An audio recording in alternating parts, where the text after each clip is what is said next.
أعوذ بالله من الشيطان الرجيم. بسم الله الرحمن الرحيم. قل سيروا في الأرض ثم انظروا كيف كان عاقبة المكذبين.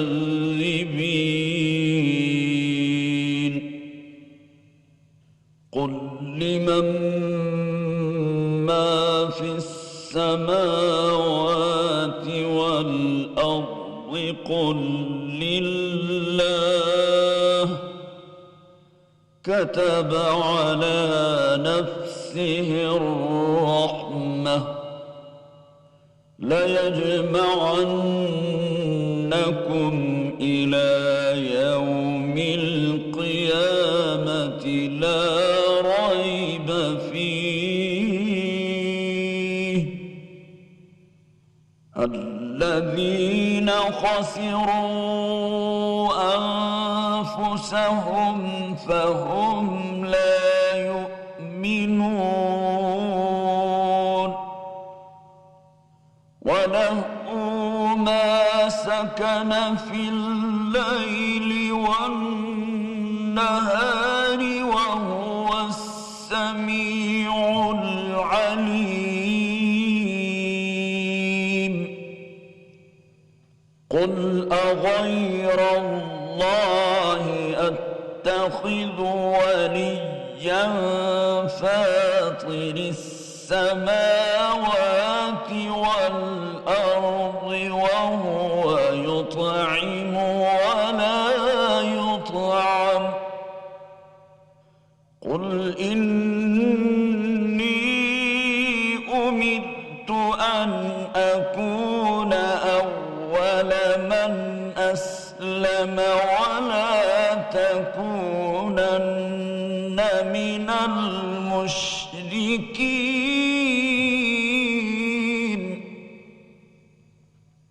قل إني أخاف إن عصيت ربي عذاب يوم عظيم.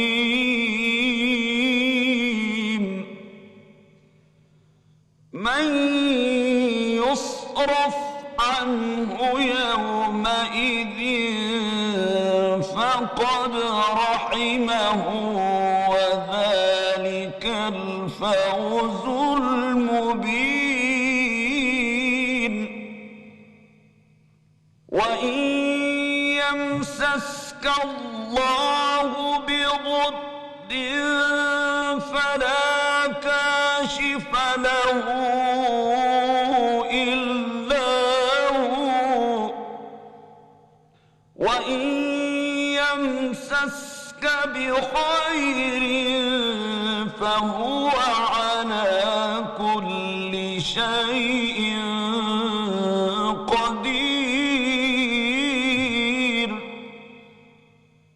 وهو القاهر فوق عباده وهو الحكيم الخبير.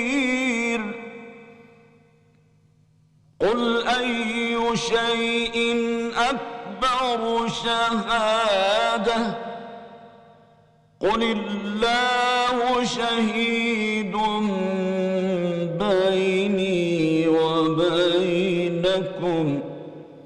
وأوحي إلي هذا القرآن لأنذركم به ومن بلغ. أئنكم لتشهدون أن مع الله آلهة أخرى قل لا أشهد قل إنما هو إله واحد وإنني بريء مما تشركون. يشركون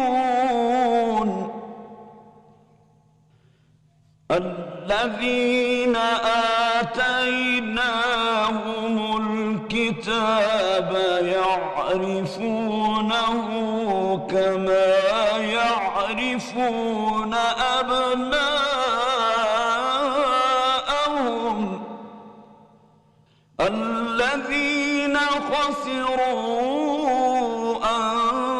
أنفسهم فهم لا يؤمنون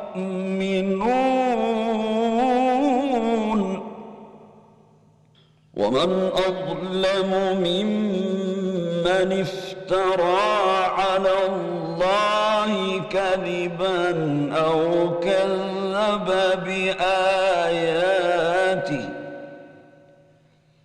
إنه لا يفلح الظالمون ويوم نحشرهم جميعا ثم نقول للذين أشركوا أين شركاؤكم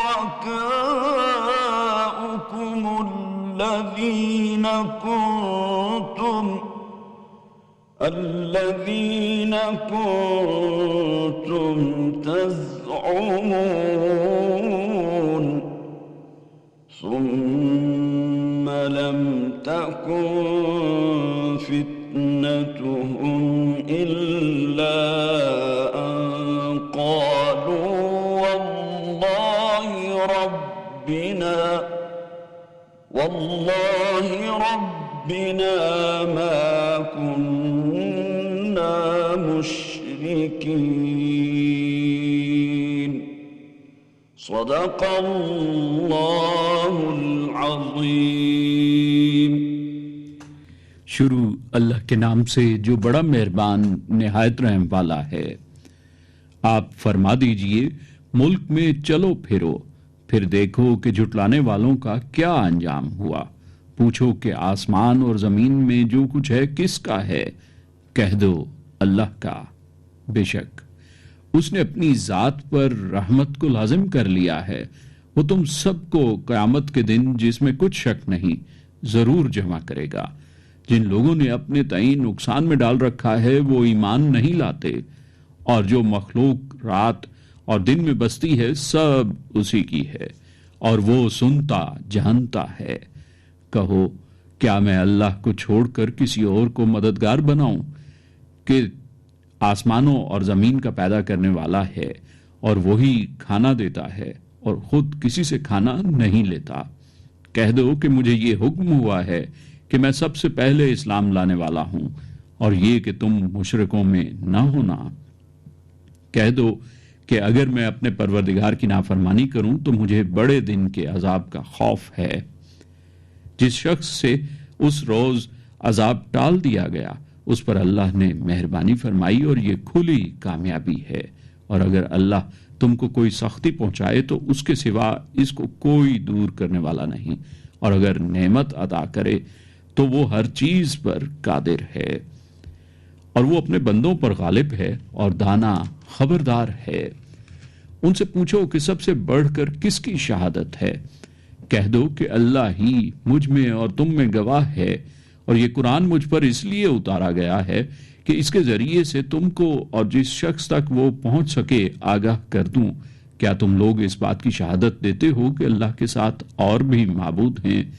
آپ کہہ دیجئے کہ میں تو شہادت نہیں دیتا۔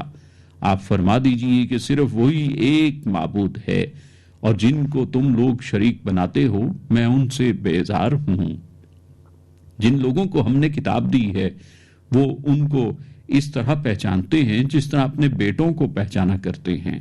جنہوں نے اپنے تعین نقصان میں ڈال رکھا ہے وہ ایمان نہیں لاتے، اور اس شخص سے زیادہ کون ظالم ہے جس نے اللہ پر جھوٹ افطرا کیا یا اس کی آیتوں کو جھٹلایا۔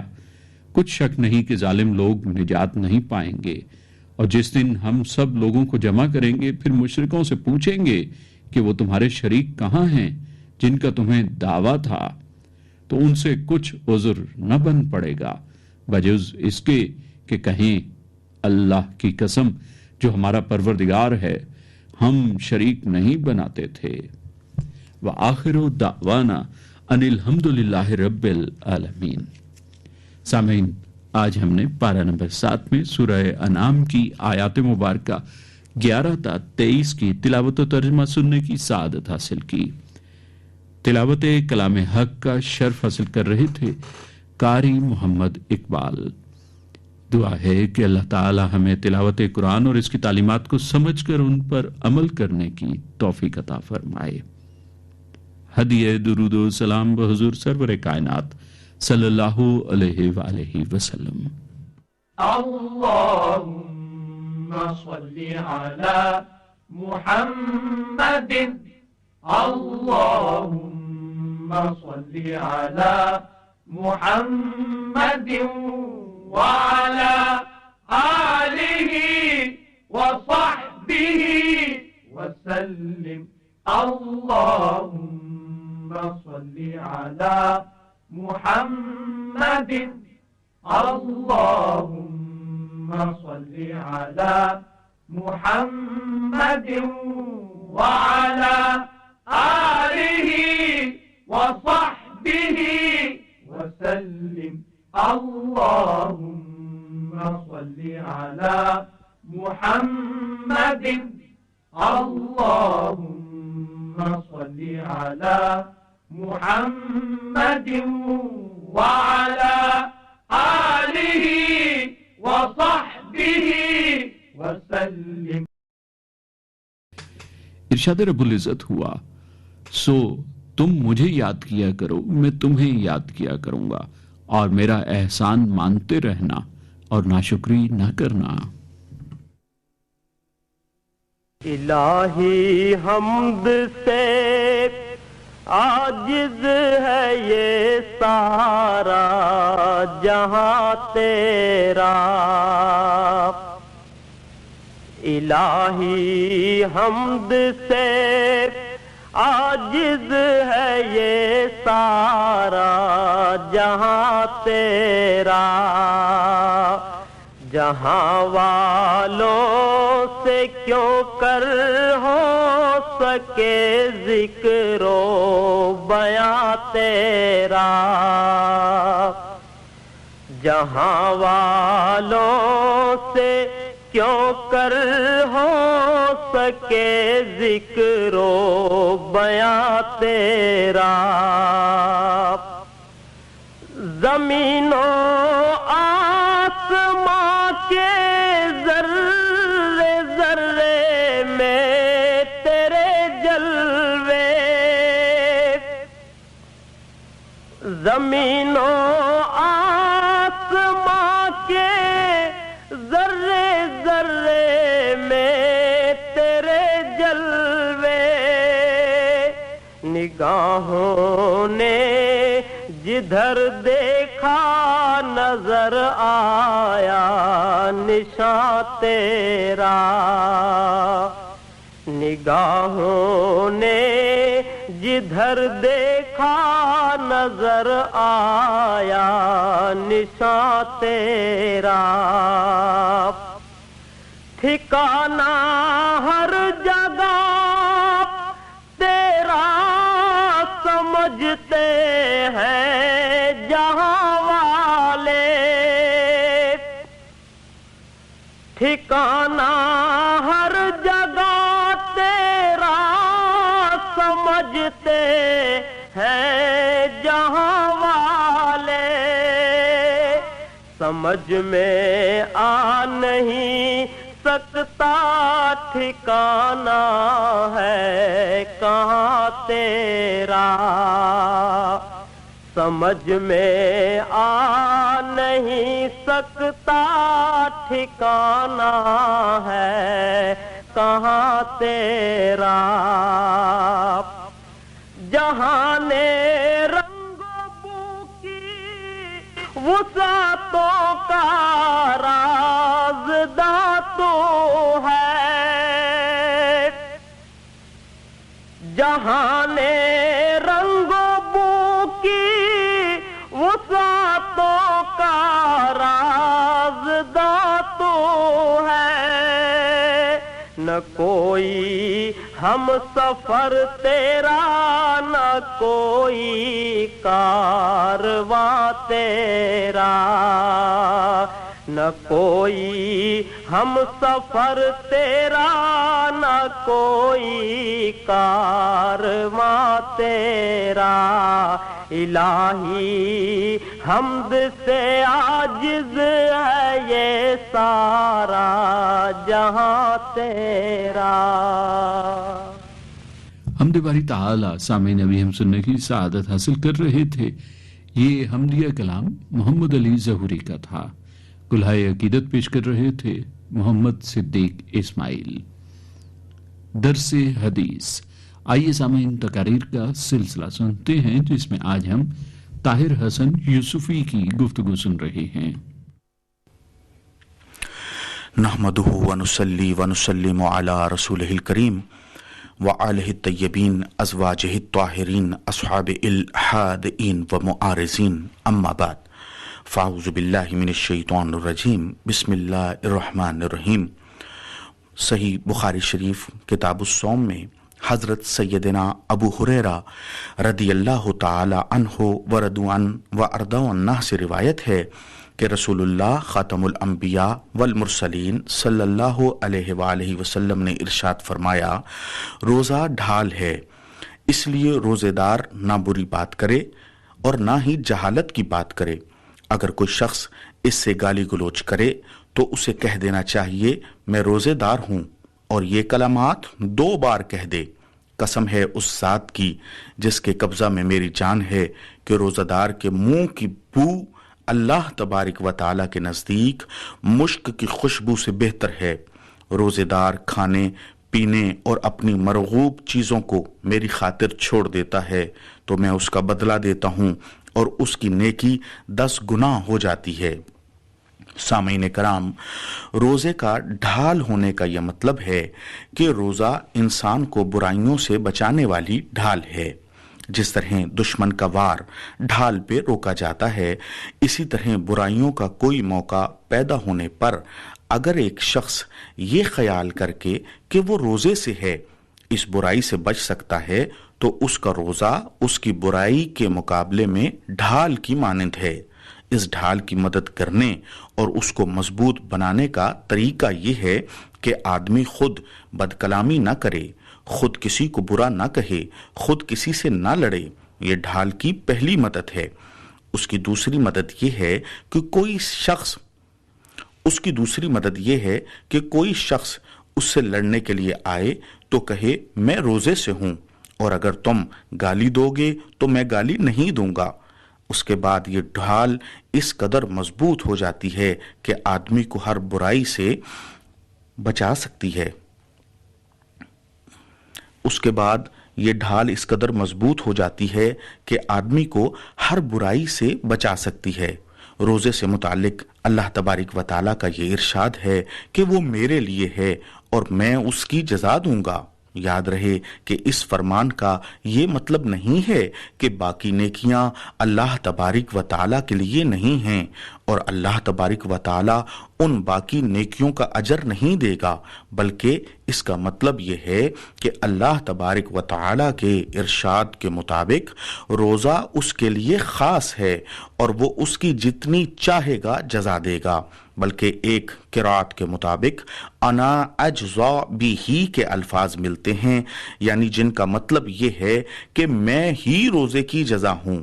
سبحان اللہ، جس عمل کی جزا خود حق تعالی سبحانہ ہو، اس کی عظمت و رفعت کا کیسے اندازہ لگایا جا سکتا ہے۔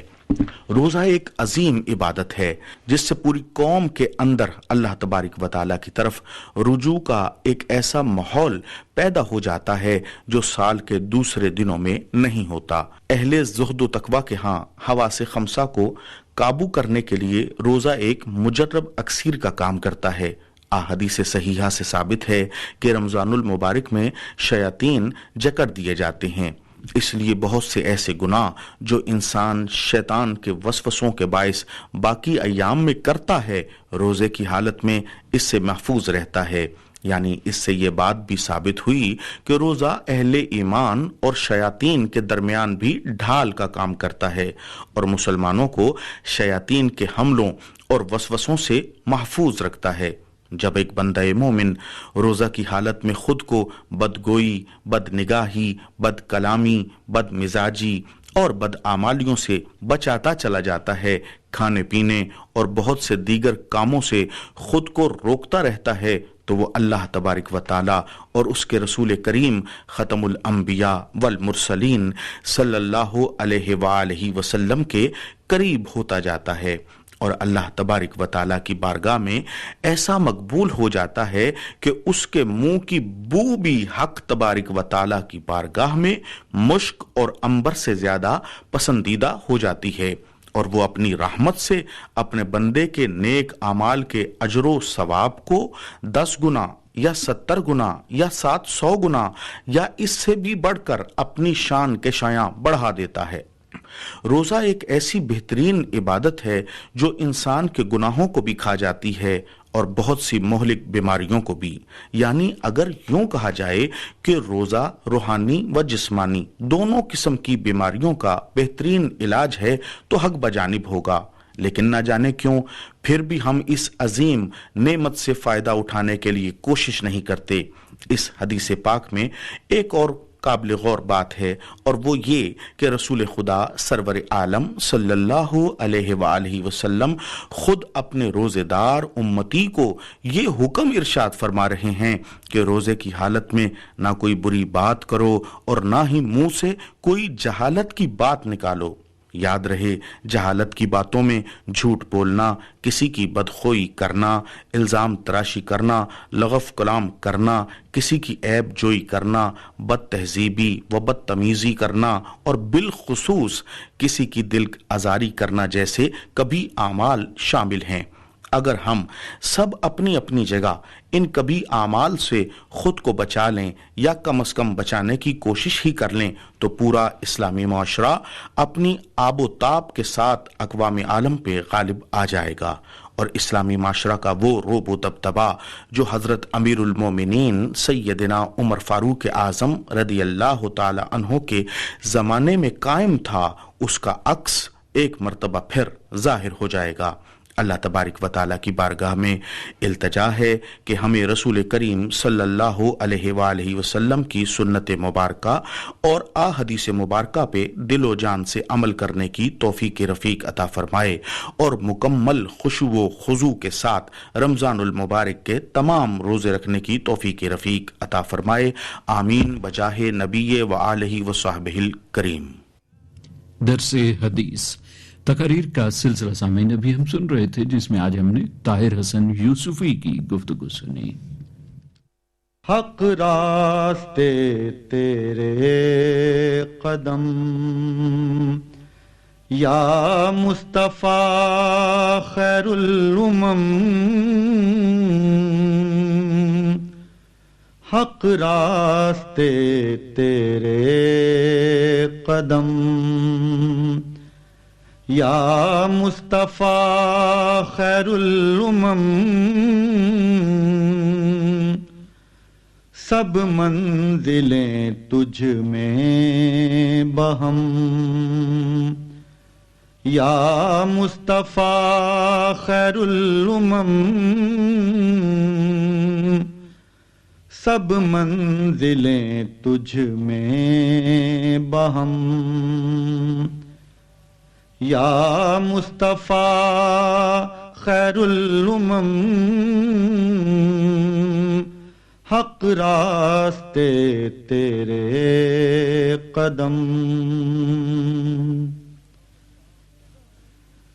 احکام رب تجھ پر وہی، تو روشنی ہی روشنی، احکام رب تجھ پر وہی، تو روشنی روشنی، دل پر تیرے قرآن رقم، یا مصطفیٰ خیر الامم دل پر تیرے قرآن رقم یا مصطفیٰ خیر الامم حق راستے تیرے قدم ہر آگہی تیری صحیح پیغام حق کا منتہی ہر آگہی تیری صحیح پیغام حق کا منتہی تو علم کا اونچا عالم یا مصطفیٰ خیر الامم تو علم کا اونچا علم یا مصطفیٰ خیر الامم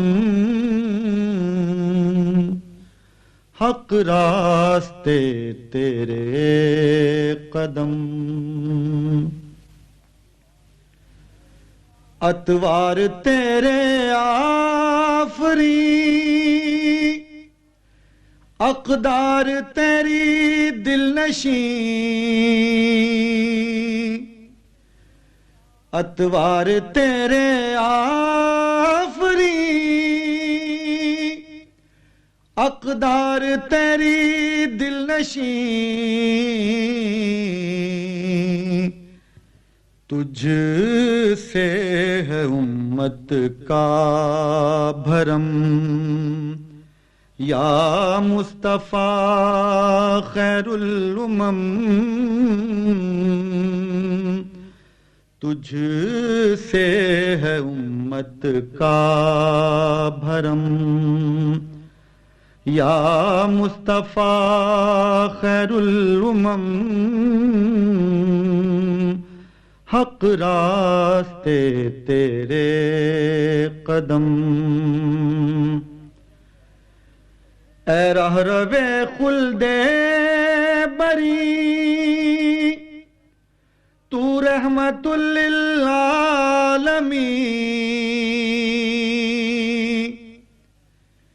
اے رہرو خلد بری تو رحمت للعالمین اللہ کا ہم پر کرم یا مصطفیٰ خیر الامم اللہ کا ہم پر کرم یا مصطفیٰ خیر الامم حق راستے تیرے قدم یا مصطفیٰ خیر الامم سب منزلیں تجھ میں بہم یا مصطفیٰ خیر الامم حق راستے تیرے قدم گلدستہ عقیدت پر حضور سرور کائنات صلی اللہ علیہ وآلہ وسلم پیش کرنے کی سعادت حاصل کر رہے تھے سید محبوب احمد حمدانی۔ اور سامعین یہ نعتیہ کلام ابصار عبدالعلی کا تھا۔ روشنی، آئیے اعلیٰ اخلاقی قدروں پر مبنی سلسلہ سنتے ہیں۔ مقرر ہیں پروفیسر محمد اویس سرور۔ الحمدللہ وکفا وسلام علی عبادہ الذین اصطفیٰ، اما بعد۔ نفس کو بے جا خواہشات سے روکنا اور کم سے کم سامان زیست کے ساتھ گزارا کرنا سادگی اور قناعت کہلاتا ہے۔ مال و دولت کو بے جا اڑانا، مال کی نمائش کرنا اور غیر ضروری جگہوں پر خرچ کرنا سادگی کے خلاف ہے، جبکہ اپنی محرومیوں پر دل میں کڑتے رہنا اور زبان پر شکوے لانا قناعت کے خلاف ہے۔ اللہ تعالیٰ نے اپنے نیک بندوں کی یہ نشانی بیان فرمائی ہے، اور وہ لوگ جب خرچ کرتے ہیں تو نہ فضول خرچی کرتے ہیں اور نہ کنجوسی کرتے ہیں، اور ان کا خرچ ان دونوں کے درمیان اعتدال پر ہوتا ہے۔ نبی کریم صلی اللہ تعالی علیہ وسلم نے فرمایا، بے شک سادگی ایمان کا حصہ ہے۔ نبی کریم صلی اللہ تعالی علیہ وسلم کی مبارک زندگی سادگی کا بہترین نمونہ ہے۔ آپ صلی اللہ علیہ وسلم نے فرمایا، غیر ضروری ناز و نعمت سے بچو۔ نبی کریم صلی اللہ تعالی علیہ وسلم بہت سادہ خوراک استعمال فرماتے تھے۔ آپ صلی اللہ علیہ وسلم بغیر چھنے آٹے کی روٹی تناول فرماتے۔ آپ اکثر کھجوروں اور دودھ پر گزارا کرتے تھے۔ گھر میں گوشت پکتا تو آپ علیہ الصلاۃ والسلام اس میں شوربہ زیادہ کرنے کا کہتے اور روٹی ڈبو کر کھاتے تھے۔ آپ علیہ الصلاۃ والسلام کا لباس مبارک اور آپ کا بستر مبارک بھی بہت سادہ ہوتا تھا۔ لباس کی سادگی یہ ہے کہ ہمارا لباس صاف ستھرا اور سادہ ہو۔ آپ صلی اللہ علیہ وسلم نے لباس کے بارے میں جو تعلیمات دی ہیں ان کا نچوڑ یہ ہے کہ لباس با پردہ ہو، سادہ ہو اور موسمی ضرورتیں پوری کرتا ہو۔ صحابہ کرام رضی اللہ تعالی عنہم اور اسلاف امت کی زندگی بھی سادگی اور قناعت کا نمونہ تھی۔ حضرت عمر بن الخطاب رضی اللہ تعالی عنہ کی زندگی بہت سادہ تھی۔ جب مدینہ منورہ میں دنیا کی بڑی بڑی طاقتوں سے حاصل ہونے والا سونا اور چاندی اور مال و دولت جمع ہو رہے تھے، اس وقت بھی آپ کا کھانا اور رہائش گاہ انتہائی سادہ تھی۔ حضرت عمر رضی اللہ تعالی عنہ نے مسلمانوں کی خوشحالی کے باوجود اپنے لیے دنیا کی آسائش کو قبول کرنے سے انکار کر دیا۔ جب آپ بیت المقدس فتح کرنے کے لیے تشریف لے گئے تو آپ کے لباس پر کئی پیوند لگے ہوئے تھے۔ سواری کے لیے صرف ایک اونٹ تھا جس پر آپ اور آپ کا خادم باری باری سوار ہوتے تھے۔ یہ ایسے وقت میں آپ کی حالت تھی جب آپ کا نام سن کر اس وقت کی طاقتیں کانپ اٹھتی تھیں۔ حضرت علی کرم اللہ وجہہ کا حال یہ تھا کہ آپ کے پاس جو کچھ آتا اللہ تعالی کی راہ میں خرچ کر دیتے۔ آپ کی گھریلو زندگی بہت سادہ تھی۔ گھر میں عام طور پر فاقہ ہوتا تھا، لیکن سیدہ فاطمۃ الزہراء رضی اللہ تعالی عنہا نے کبھی اس کی شکایت نہ کی۔ آپ رضی اللہ عنہا گھر کا کام کاج خود ہی انجام دیتی تھیں۔ یونس بن میسرہ کا بیان ہے کہ میں نے حضرت معاویہ رضی اللہ تعالی عنہ کو دمشق کے بازاروں میں دیکھا۔ آپ کے بدن پر پیوند لگی ہوئی قمیض تھی اور آپ دمشق کے بازاروں کا چکر لگا رہے تھے، اور اس وقت آپ دمشق کے حاکم تھے۔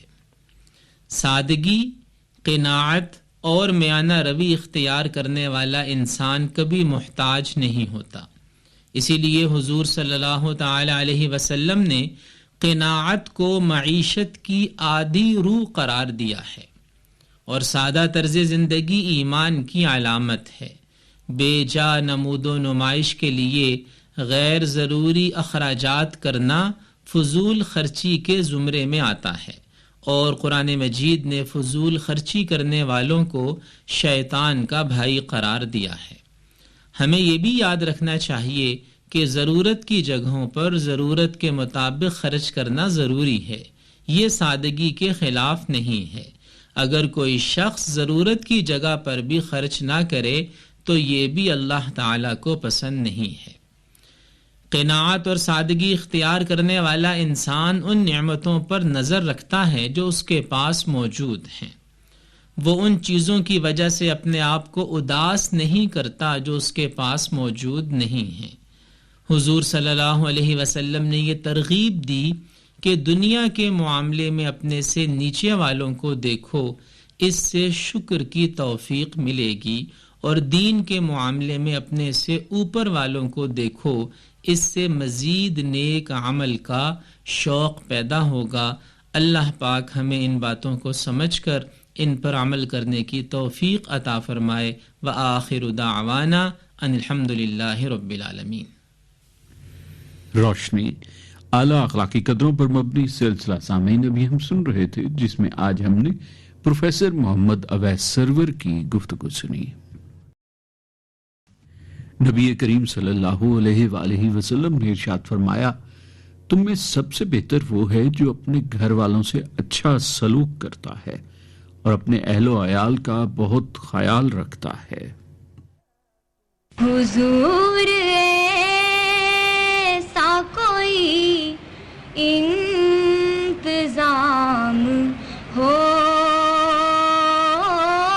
جائے،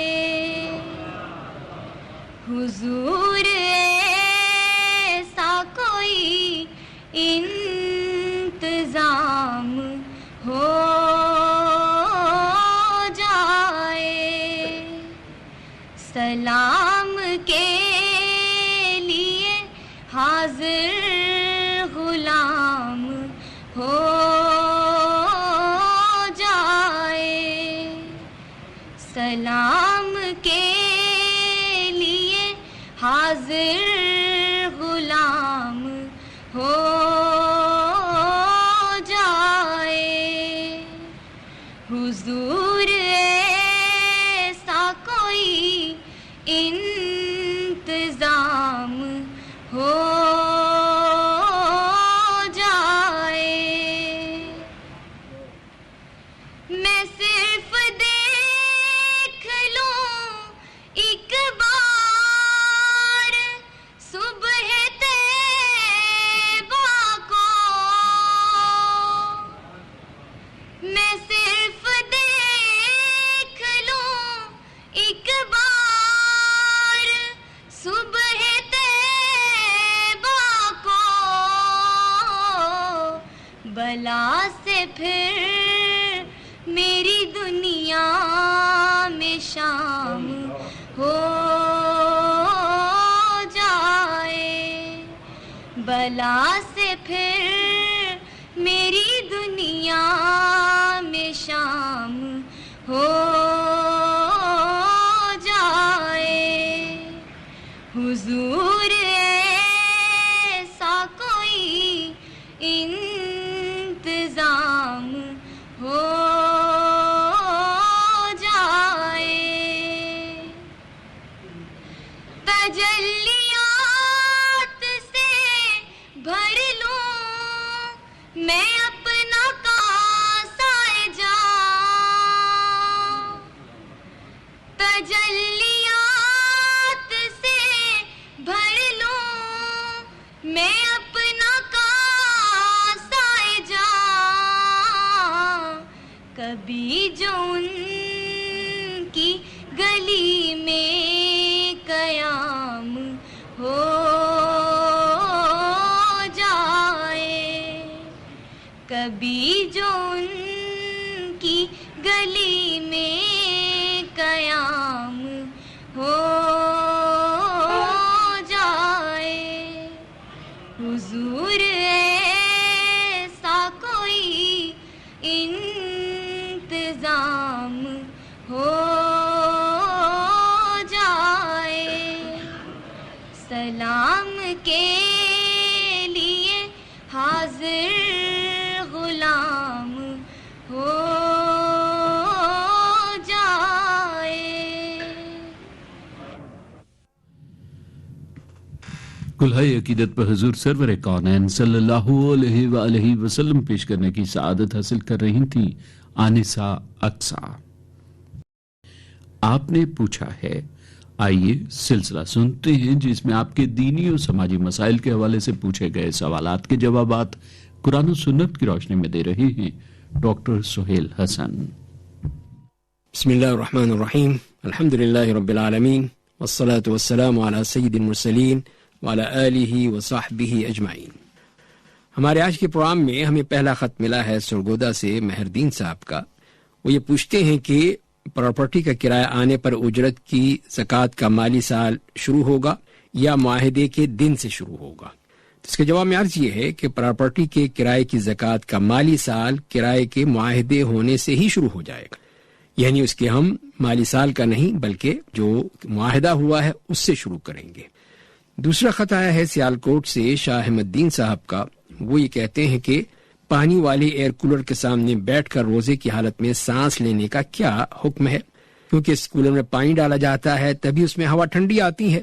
تو اس میں پہلی بات تو یہ ہے کہ پانی والے ایئر کولر کو رمضان میں دن کے وقت استعمال کرنے میں کوئی حرج نہیں ہے، نہ ہی اس کی ہوا میں سانس لینے کو ہم اس طرح سمجھیں گے کہ اس سے روزہ ٹوٹ جاتا ہے، ایسا نہیں ہے، چاہے اس میں پانی ہی کیوں نہ ڈالا جائے۔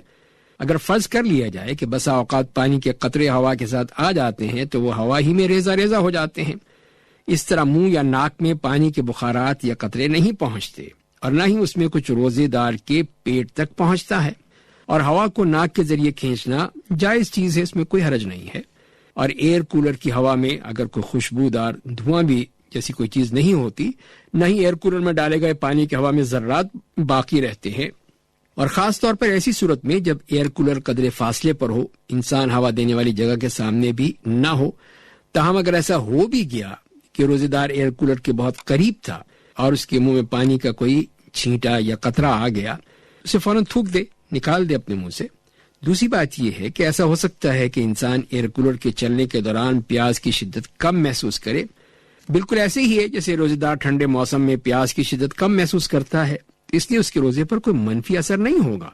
اور یہ بھی یہ ہوا میں پانی کے بخارات کی وجہ سے بھی نہیں بلکہ یہ فضا کے پانی کے باعث ٹھنڈا ہونے کی وجہ سے ہے، جبکہ ایئر کنڈیشن سے حاصل ہونے والی ٹھنڈا ایئر کولر سے حاصل ہونے والی ٹھنڈا سے کہیں زیادہ ہوتی ہے، اور ٹھنڈی ہوا میں سانس لینا جسم اور بدن پر ٹھنڈا پانی ڈالنے سے زیادہ مؤثر نہیں ہے، کیونکہ جسم پر لگنے والے پانی سے صرف پیاس ہی کم محسوس نہیں ہوتی بلکہ جلد پانی کو اپنے اندر جذب بھی کرتی ہے، لیکن اس کے باوجود اس سے روزہ نہیں ٹوٹتا۔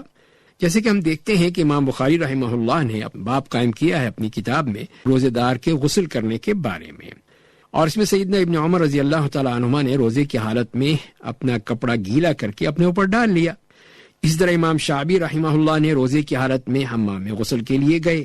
امام حسن بصری رحمہ اللہ کہتے ہیں کہ روزے دار پر کلی کرنا اور جسم کو ٹھنڈا کرنے کے لیے پانی ڈالنے میں کوئی حرج نہیں ہے۔ سیدنا انس رضی اللہ تعالیٰ کے بارے میں آتا ہے کہ کہتے ہیں کہ میرا پانی کا ایک حوض ہے جس میں روزے کی حالت میں اس میں داخل ہو جاتا ہوں، یعنی اس میں نہا لیتا ہوں۔ اور اس کی تفصیل میں حافظ ابن حجر کہتے ہیں کہ ابزن اس کا نام تھا، پتھر کا تراش کیا ہوا حوض تھا۔ تو اس سے معلوم یہی ہوتا ہے کہ سیدنا انس رضی اللہ تعالی عنہ کا وہ حوض پانی سے بھرا ہوا ہوتا تھا، اور جبکہ سیدنا انس رضی اللہ عنہ کو گرمی محسوس ہوتی تو ٹھنڈک حاصل کرنے کے لیے اس میں داخل ہو جاتے تھے۔ اور سیدنا انس رضی اللہ عنہ کی اس قول میں جو آج کل کے دور سے ہم دیکھ سکتے ہیں وہ باتھ ٹب ہے کہ جس میں ٹب میں جیسے لوگ نہاتے ہیں اور اس سے ٹھنڈک حاصل کرتے ہیں، اسی طرح ابن عباس رضی اللہ تعالی عنہما بھی اپنے شاگردوں کے ہمراہ ماہ رمضان میں روزے کی حالت میں حمام میں گئے تھے۔ اور اس کے بارے میں جو سوال کیا گیا بعض علماء سے کہ ماہ رمضان میں بار بار نہانے کا کیا حکم ہے، یا ہر وقت اے سی کے سامنے بیٹھا رہے کوئی شخص، یا ایئر کولر کے پانی کے چھینٹے بھی نکلتے ہوں تو اس کے سامنے بیٹھا رہے، تو اس کا جواب یہ دیا گیا کہ یہ جائز ہے، اس میں کوئی حرج نہیں ہے، کیونکہ رسول اللہ صلی اللہ علیہ وسلم بھی گرمی سے بچاؤ کے لیے یا روزے کی حالت میں پیاس سے بچنے کے لیے سر پر پانی بہایا کرتے تھے، اور سیدنا ابن عمر رضی اللہ تعالیٰ عنہما روزے کی حالت میں گرمی یا پیاس کی شدت کم کرنے کے لیے اپنے کپڑے کو پانی سے گیلا کر لیا کرتے تھے۔ پانی کی رطوبت سے روزے پر اگر کوئی منفی اثر نہیں پڑتا، کیونکہ رطوبت میدے تک پہنچنے والا پانی نہیں ہوتا ہے، تو اسی لیے پھر اس میں کسی قسم کا کوئی حرج نہیں ہے۔ تیسرا سوال ہمیں ملا ہے بہاولپور سے امیر الدین صاحب کا۔ وہ یہ کہتے ہیں کہ میں ان پڑھ ہوں اور لکھنا پڑھنا نہیں جانتا، نمازیں اپنی وقت پہ ادا کرتا ہوں، مجھے الحمد شریف اور قل هو اللہ احد کے علاوہ کوئی صورت یاد نہیں رہتی. میں اپنی پوری نماز میں یہی 2 صورتیں ہی دہرا لیتا ہوں. تو کیا نماز کے لیے کافی ہے؟ تو جواب یہ ہے کہ جی ہاں، یہ کافی ہوں گی. ہم اللہ تعالیٰ سے آپ کے لیے مزید توفیق اور حق پر ثابت قدمی کی دعا کرتے ہیں. صرف سورہ فاتحہ کے لیے ہی کافی ہے، کیونکہ الحمد شریف قرآن کی ماں ہے اور یہ نماز کا رکن بھی ہے. تو آپ کو تو اس صورت کے ساتھ قل هو اللہ احد بھی آتی ہے. یہ صورت بھی بہت عظیم صورت ہے جس کا نام ہی سورۃ الاخلاص ہے. تو یہ اکیلی صورت 1/3 قرآن کے برابر ہے. یہ اللہ تعالیٰ کی آپ پر بہت بڑی نعمت ہے کہ آپ کو یہ کافی ہے اور آپ کو یہ یاد ہے. تو آپ نمازوں میں اور دیگر اوقات میں بھی انہیں بار بار پڑھتے رہیں. تو یہ بہت بڑی نعمت ہے، اس لیے آپ انہیں کثرت سے پڑھیں اور ہر حرف کے پڑھنے پر آپ کو نیکی ملے گی، اور ہر نیکی کا ثواب 10 گنا سے زیادہ کر کے دے دیا جاتا ہے. تو یہ آپ کے لیے بہت ہی خیر کا باعث ہو جائے گا. اور اگر ایسا ممکن ہو کہ آپ اور آپ کے کوئی بھی عزیز ہیں، پڑوسی ہیں، یا کوئی بھی گھر میں موجود ہیں، کوئی بھی محرم ہوں، مرد ہوں یا خواتین ہوں، جو بھی گھر میں ایسے لوگ ہوں جو پڑھے لکھے ہوں، تو ان سے کہیں کہ وہ آپ کو چھوٹی چھوٹی صورتیں پڑھا دے. تو یہ بہت اچھا ہو جائے گا. جیسے کہ سورۃ الفلق ہے، سورۃ الناس ہے، سورۃ اللہب ہے، سورۃ النصر ہے، سورۃ الکافرون، سورۃ الکوثر، سورۃ العصر. یہ کتنی چھوٹی چھوٹی صورتیں ہیں. تو لہذا اگر یہ مختصر صورتیں بھی آپ یاد کر لیں تو یہ بھی بہت اچھا ہوگا. اور پھر آج کل کے اس دور میں تو ایک بہت بڑی آسانی جو ہمیں مل گئی ہے، وہ اس موبائل میں جو قرآن کریم کے ایسے ایپ موجود ہیں کہ جس میں لوگوں کو قرآن سکھایا جاتا ہے کہ وہ قاری صاحب پڑھتے ہیں اور پھر وہ جو سننے والا ہے اس کو اتنا وقت دیا جاتا ہے کہ وہ اس کو دہرا لے. تو جب وہ دہرا لیتا ہے تو پھر وہ اگلی آیت شروع ہو جاتی ہے. تو اس طرح کر کے بھی آپ قرآن یاد کرنے کی کوشش کر سکتے ہیں کہ اس ایپ کی مدد سے وہی آیت دوبارہ دہرائیں، اس کے بعد پھر اس کو اگر لوٹا دیں تو پھر 3 مرتبہ دہرا لیں. اس طرح دہرانے سے آپ کو یہ آیات یاد ہو جائیں گی اور پھر نماز میں پڑھنے میں بھی آسانی ہوگی، ویسے بھی تلاوت کرنے میں آسانی ہوگی. جب بھی آپ کو خالی وقت ملے تو آپ آسانی سے ان صورتوں کو دہرا سکتے ہیں اور یاد کر سکتے ہیں. تو یہ بہت اچھا ہو جائے گا کہ آپ کو کچھ یاد ہے تو مزید اس کو آگے بڑھانے کی کوشش کریں اور یہ چھوٹی چھوٹی صورتیں یاد کریں تاکہ آپ ان کو نماز میں پڑھ سکیں. اللہ تعالی ہمیں عمل کرنے کی توفیق عطا فرمائے. آپ نے پوچھا ہے سلسلہ سامعین ابھی ہم سن رہے تھے جس میں آپ کے دینی اور سماجی مسائل کے حوالے سے پوچھے گئے سوالات کے جوابات قرآن و سنت کی روشنی میں دے رہے تھے ڈاکٹر سہیل حسن. سامعین، آپ اپنے دینی و سماجی مسائل کا حل جان سکتے ہیں. اس کے لیے آپ اپنے سوالات بذریعہ خط ہم تک پہنچائیے اور خط لکھنے کے لیے ہمارا پتہ لکھ لیجئے. انچارج پروگرام حیا علی الفلاح، معرفت اسٹیشن ڈائریکٹر، ریڈیو پاکستان، اسلام آباد. جب لیا نام نبی میں نے دعا سے پہلے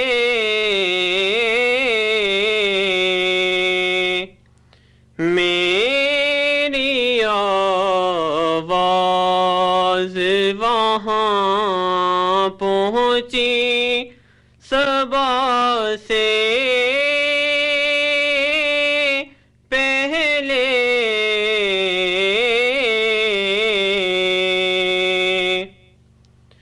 جب لیا نام نبی بے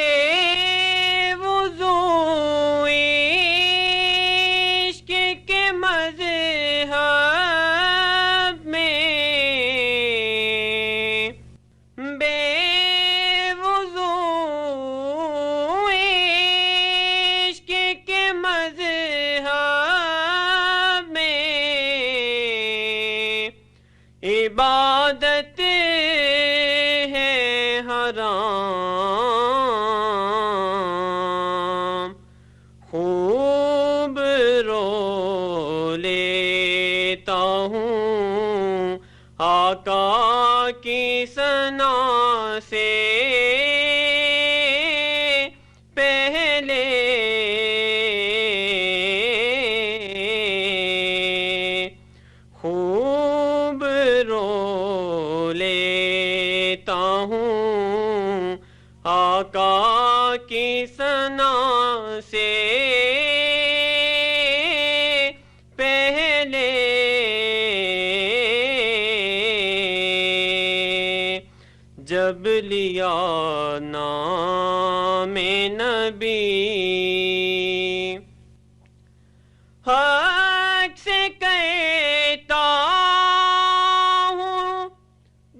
بھی ضروری ہے دعا سے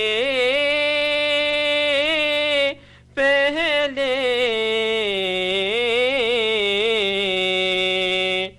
یہ وسیلہ بھی ضروری ہے دعا سے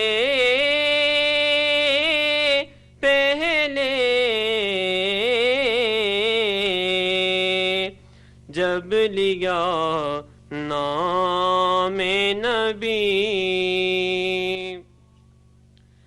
نعت میں کیف وصل کی ہے طلب تو مظہر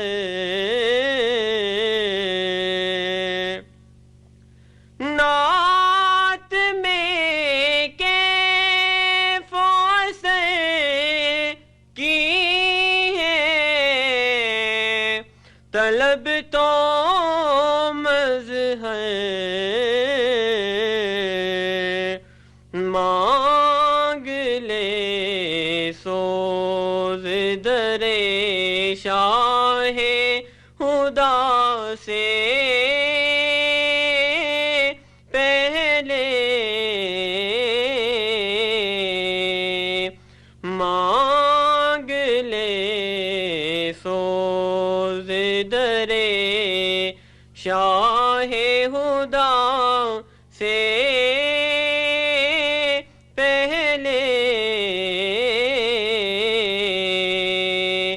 جب لیا نام نبی میں نے دعا سے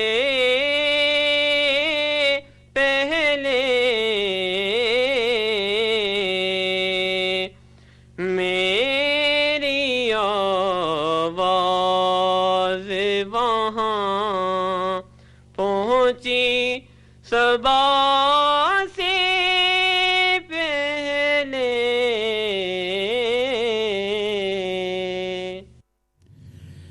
گلدستہ عقیدت پہ حضور سرور کائنات صلی اللہ علیہ وآلہ وسلم پیش کرنے کی سعادت حاصل کر رہے تھے کاشف منیر.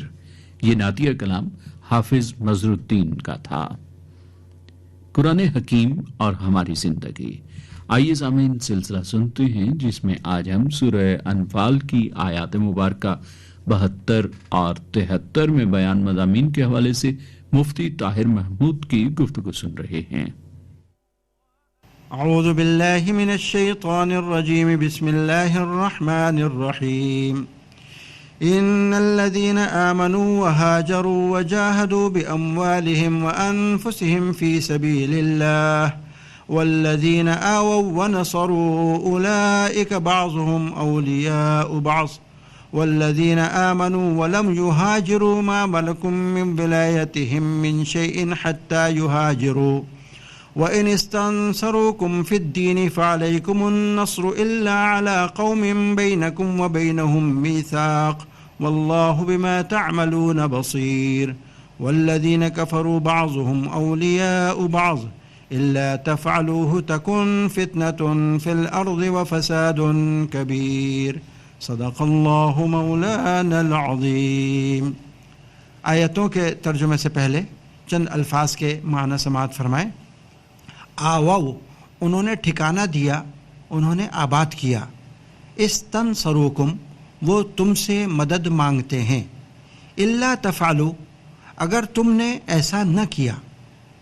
اب آیتوں کا ترجمہ سماعت فرمائیں. جو لوگ ایمان لائے ہیں اور انہوں نے ہجرت کی ہے اور اپنے مالوں اور جانوں سے اللہ کے راستے میں جہاد کیا ہے، وہ اور جنہوں نے ان کو مدینے میں آباد کیا اور ان کی مدد کی، یہ سب لوگ آپس میں ایک دوسرے کے ولی وارث ہیں. اور جو لوگ ایمان لے آئے ہیں مگر انہوں نے ہجرت نہیں کی، جب تک وہ ہجرت نہ کر لیں، اے مسلمانوں تمہارا ان سے وراثت کا کوئی رشتہ نہیں ہے. ہاں اگر دین کی وجہ سے وہ تم سے کوئی مدد مانگیں تو تم پر ان کی مدد واجب ہے، سوائے اس صورت کے جب کہ وہ مدد کسی ایسی قوم کے خلاف ہو جس کے ساتھ تمہارا کوئی معاہدہ ہے. وہ آپس میں ایک دوسرے کے ولی وارث ہیں. اگر تم ایسا نہیں کرو گے تو زمین میں فتنہ اور بڑا فساد برپا ہوگا. محترم سامعین، آج آپ نے سورۃ الانفال کی آیت نمبر 72 اور 73 کا ترجمہ سماعت فرمایا ہے. ان آیتوں میں مہاجرین اور انصار کے فضائل اور ہجرت کے اعتبار سے مسلمانوں کے مراتب کا بیان ہے، اور 4 طرح کے مسلمانوں کا ذکر فرما کر ان کی الگ الگ صفات بھی بیان فرمائی ہیں، اور اخیر میں پوری دنیا کے مختلف مذاہب کے کفار کو ایک ہی فرقہ قرار دیا گیا ہے. چنانچہ مسلمانوں کی پہلی قسم سابقین اولین ہیں، جو بالکل شروع میں حضرت صلی اللہ تعالیٰ علیہ وسلم پر ایمان لائے. ان کی 4 امتیازی صفات بیان فرمائی ہیں. ایک یہ کہ وہ سچے دل سے ایمان لائے ہیں، دوسرے یہ کہ انہوں نے اللہ کی خاطر ہجرت کی اور وطن عزیز، اقارب، مال، جائیداد اللہ کے لیے قربان کر دیا. ان کا تیسرا اور چوتھا وصف یہ ہے کہ انہوں نے راہ خدا میں جان و مال قربان کر دیا، سخت معرکوں میں جان کی بازی لگا دی، راہ خدا میں سارا مال لٹا دیا، حتیٰ کہ گھر میں کچھ نہ چھوڑا، ہر چیز حضرت صلی اللہ تعالیٰ علیہ وسلم کے قدموں میں نچھاور کر دی. مسلمانوں میں دوسری قسم ان حضرات کی ہے جنہوں نے مہاجرین اولین کو اپنے گھروں میں جگہ دی، ان کی ہر طرح سے خاطر مدارات کی، تمام دنیا کفر کے خلاف ان کی مدد کی اور راہ خدا میں اپنی جانیں لڑا دیں. مسلمانوں کی تیسری جماعت وہ ہے جو فتح مکہ سے پہلے مسلمان تو ہو گئے تھے اور سچے دل سے ایمان لائے، مگر بے وجوہ اور بعض مجبوریوں کی وجہ سے ہجرت نہ کر سکے، کیونکہ کوئی تو کافروں کے ہاتھوں گرفتار اور قید تھا تو کوئی بیماری کے سبب لاچار تھا. اور چوتھی جماعت وہ ہے جو بعد میں مسلمان ہوئے، مدینہ منورہ میں حضور اکرم صلی اللہ علیہ وسلم کی رفاقت بھی اختیار کی اور آخری زمانے کے جہادوں میں بھی حصہ لیا. اس کے بعد ان کے احکام بیان فرمائے کہ اول الذکر دونوں قسم کے مسلمان یعنی مہاجرین اولین اور انصار مدینہ یہ سب سے افضل ہیں.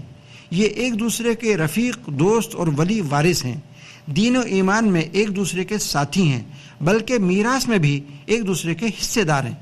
چنانچہ اس حکم کے نازل ہونے کے بعد حضور اقدس صلی اللہ علیہ وسلم نے مہاجرین و انصار میں مواخات قائم فرمائی تھی. یہ 90 یا 100 حضرات تھے جن کے درمیان مواخات اور بھائی بندی کا رشتہ قائم کیا گیا تھا. تیسری جماعت کا حکم بتایا کہ وہ دین میں ضرور مسلمانوں کے ساتھ ہیں، ان کے ساتھ مذہبی تعاون اور ہمدردی بھی لازم ہے، مگر مواخات اور موالات کا رشتہ اس وقت تک نہیں ہوگا جب تک کہ وہ ہجرت کر کے مکہ نہ چھوڑ دیں. پہلی قسم کو ایمان و ہجرت کی 2 فضیلتیں حاصل تھیں اور ان کو صرف ایمان کی فضیلت حاصل تھی. چوتھی قسم کے مسلمانوں کا حکم اگلی آیتوں میں انشاءاللہ آنے والا ہے. اب رہ گئے کفار، تو ان کے متعلق فرمایا کہ ان کے مذاہب چاہے کوئی ہوں مگر یہ سب ایک برادری اور ایک ہی فرقہ ہے. یہ اگرچہ مختلف مذاہب رکھتے ہیں، کوئی مشرک ہے، کوئی یہودی ہے تو کوئی عیسائی اور کوئی بت پرست، یہ سب اسلام کی مخالفت میں متحد اور متفق یک زبان ہیں. چنانچہ بنو قریظہ کے یہود آسمانی مذہب اور حضرت موسیٰ علیہ السلام کو ماننے والے تھے، مگر اسلام دشمنی میں انہوں نے مکہ کے بت پرستوں سے معاہدہ اور اتحاد کیا تھا. حالانکہ یہود اور بت پرستی میں عقائد کے اعتبار سے اتنا بڑا اختلاف اور دوری ہے جتنا اسلام اور شرک میں ہے. پھر فرمایا کہ مسلمانوں کو باہم ایک دوسرے کی مدد اور تعاون میں خوب متحد اور متفق ہونا ضروری ہے، ورنہ کفر کو غلبہ اور اسلام کو ضعف ہوگا، جس کے نتیجے میں دنیا میں فساد اور تباہی پھیلے گی. محترم سامعین، آیتوں کے مضامین آپ نے سماعت فرمائے. اللہ پاک ہمیں قرآن کریم سے سچی وابستگی عطا فرمائے. آمین. وما علینا الا البلاغ. قرآن حکیم اور ہماری زندگی سلسلہ ابھی ہم سن رہے تھے، جس میں آج ہم نے سورہ انفال کی آیات مبارکہ 72 اور 73 میں بیان مضامین کے حوالے سے مفتی طاہر محمود کی گفتگو سنی. آدمیت کی علامت ہے ولائے مصطفیٰ،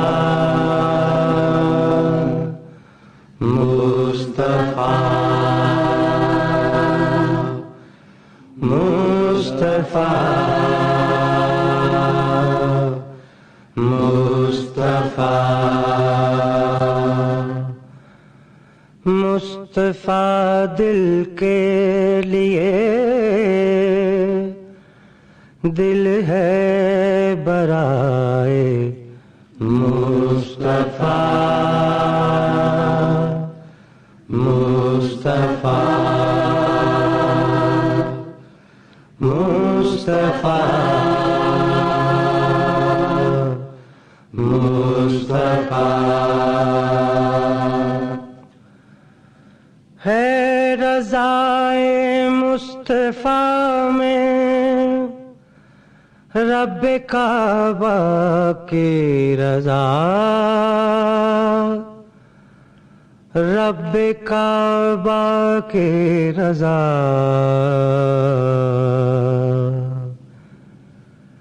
رب کعبہ کی رضا میں ہے رضائے مصطفیٰ مصطفیٰ مصطفیٰ مصطفیٰ کچھ نہیں معلوم کیا ہے قصہ ذات و صفات قصہ ذات و صفات